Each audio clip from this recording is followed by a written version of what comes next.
Hello, and welcome to another episode of the Adrienne Ross Show. And this is a basketball edition. Well, tonight will be the end of the 2024 WNBA season. I know, I can hear it now. Some of you are saying, that season ended for me a long time ago.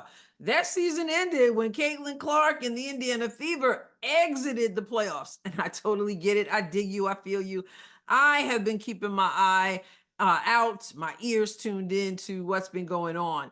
So tonight will be officially the end of the season. Somebody's going to emerge the champion. It will either be the Minnesota Lynx or the New York Liberty. New York, of course, will be able to play at home because Minnesota won their last game at home. New York has never won a championship. They've won Eastern Conference Finals. They've had plenty of opportunities, and they've never been able to get the job done. Now, this is an interesting situation because New York could have gotten the job done on Minnesota's court on Friday night, and they came up short. So how do you gather yourself up and move ahead to win this coveted championship, which now you have a chance to do at home, whereas on Friday you would have been celebrating on the road? Make no mistake about it, they would have preferred to have had the opportunity to celebrate in Minnesota. Didn't happen. So let's recap, and then I'm going to tell you, if I'm coaching either of these teams as a person who has coached before, I'm going to tell you what I have to say to my team as they head into this final game. Well, first of all, New York had home court advantage, right? So that means they get this benefit. It starts off 2 games at home if you are the top seed, and then you go 2 on the road, and then you get to go back and play at home. So your job is to, as they would say, hold serve, to use a tennis term, at home. But it didn't happen.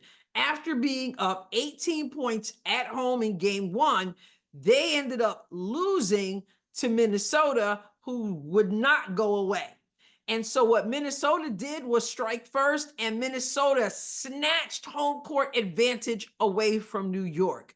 So that's generally what you hope to do as a person who's, the lesser seed. Your hope is to go in. Obviously, you want to win both, but if not, your hope is to get one, to at least steal one. In so doing, you wrest home court advantage away from the number 1 team, the best team, the best seeded team. And so they did. They won that first game. New York came back, and New York won the second game. And then we go to Minnesota. So now Minnesota has 2 opportunities to win 2 games. And if they can do that, then they win the championship because it's the best of 5. So then they get a chance to win at home. But they did what New York did, and that is they lost their first game at home. And after they were up 15. So it's almost like those 2 games mirrored each other. New York lost at home after being up big. Minnesota lost at home after being up big. And so now New York gets home court advantage back. Say, give me that back. Give me that back. So they take it back, and now they get 2 games to win 1. So they are now at 2 wins and 1 win away. And so what happens? They end up losing game 4. They lose game 4. So now the series is tied 2-2. New York wanted to get it done. They didn't get it done. Now they got to go back home, and it's anybody's game. Interesting. And I know some of you have not been watching, not been following along, don't want to. I get it. Others of you have at least seen highlights, and you know that these games, whatever you think about the games, I'm hearing a lot of people talk about, it's been such ugly basketball. Oh, the layups missed. Oh, the opportunities to win big and you choke, or the opportunity to win big and you knock down big shots, and blah, blah, blah. So there's been a lot of conversation about that, and one might say justifiably so, right? Deservedly so, maybe so. But we have to say this. those games were not boring down the line, down the stretch. It was like, who's gonna pull this off? And now we're even. So what do I say as a coach? What do I say, first of all, as Sandy Brondello, who is the coach of the New York Liberty, where you had an opportunity to win this thing? First of all, you lost first at home. Then you get an opportunity to close out and you don't. So what do I say? Okay, this is what I'm going to say to my team if I'm Sandy Brondello going into this final game on my home court in Brooklyn, Barclays Center. All right, team, here we are. We have got to put the last game behind us. We can't do anything about that. We are in a position, believe it or not, we worked hard to be in and we want to be in. We want to finish out this series and win this championship on our home court. We worked hard all season long to be the top team in the league so that when it was all on the line, we would get a chance to go onto our home court in front of our fans and win it at home. So no, we didn't win on Friday, but here we are in the best possible position we could possibly be in, at home, in front of our crowd. We are a team with incredible experience, incredible talent, with Olympians, with people who've made all WNBA teams. We are prepared for this moment, and we have a crowd who will be the sixth man on the floor. Our crowd is going to get behind us, and they're going to keep us in this thing.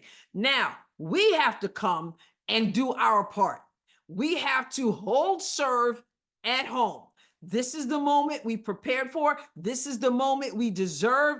And this is the moment that is before us at home.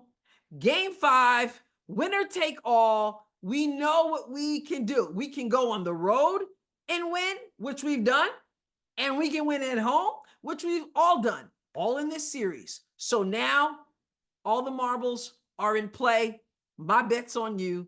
Let's go. Okay, so that's something that I would say if I'm the coach of this team. This is our home court. We've got the sixth man in the crowd. We've got experience. We can get the job done. This is our moment. Now, what if I'm Minnesota coach? Oh my goodness, I don't even want to put myself in the position to be Cheryl Reeve. I'm rooting for Minnesota, not because of Cheryl Reeve. I'm rooting for Minnesota in spite of Cheryl Reeve. Napisa Collier.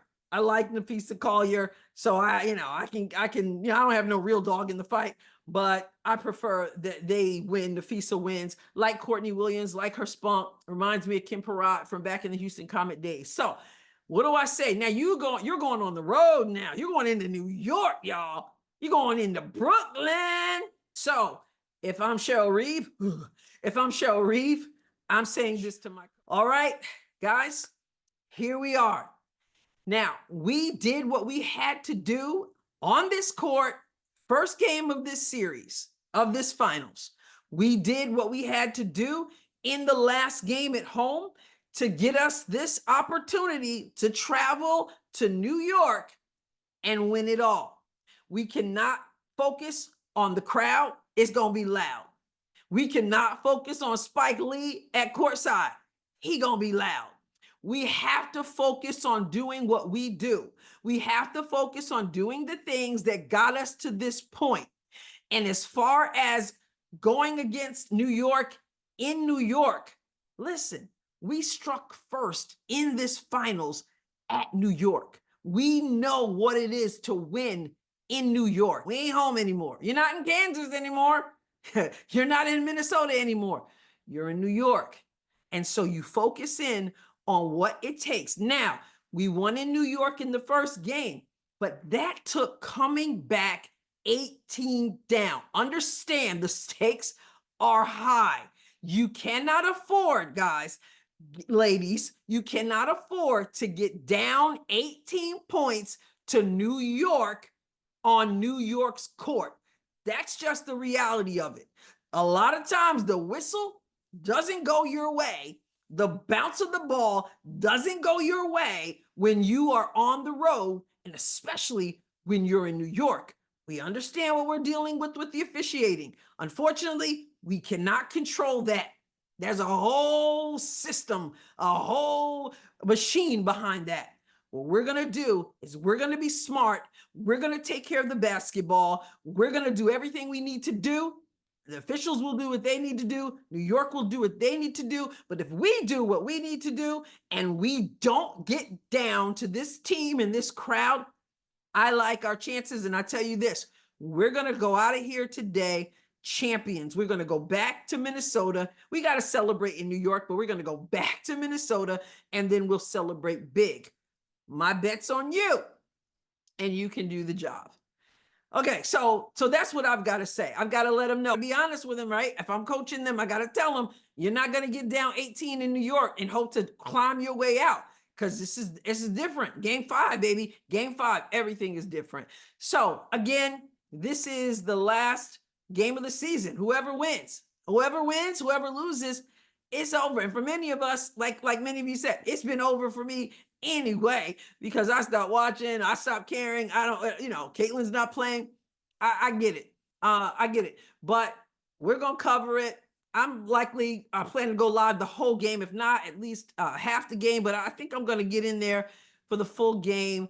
And every time we have a live stream, even though Caitlin's not even in the playoffs, we're talking about Caitlin Clark and dishing and all that stuff about that. So yeah, her first season will officially come to a close. And if you are able to stomach it, then, join us for the live stream for that game.